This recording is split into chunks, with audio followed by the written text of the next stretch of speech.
দেখুন, আমরা সাম্প্রদায়িক সম্প্রীতির বাংলাদেশ চাই। বাংলাদেশে কোনো সম্প্রদায়কে শুধু সাম্প্রদায়িক পরিচিতির কারণে কোনোভাবেই যেন ফের শিকার না হতে করার জন্য কাজ করছি।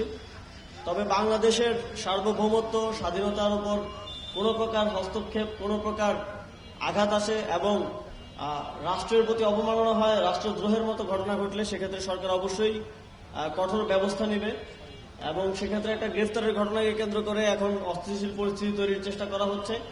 আমরা স্পষ্টভাবে বলতে চাই, কেউ যদি রাষ্ট্রদ্রোহের মতো ঘটনায় যুক্ত থাকে, সে যেই হোক, যত বড় নেতাই হোক, তাকে কোনো প্রকার ছাড় দেওয়া হবে না।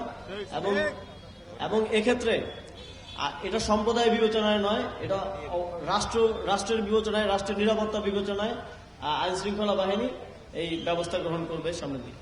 জি, আমরা বিকল্প ব্যবস্থা যতক্ষণ পর্যন্ত তৈরি না হয় ততক্ষণ পর্যন্ত আপনারা জানেন অনেকগুলো নাগরিক সেবা দেওয়ার প্রয়োজন হয়, সেজন্য এই কাঠামোগুলো এখনো রয়েছে।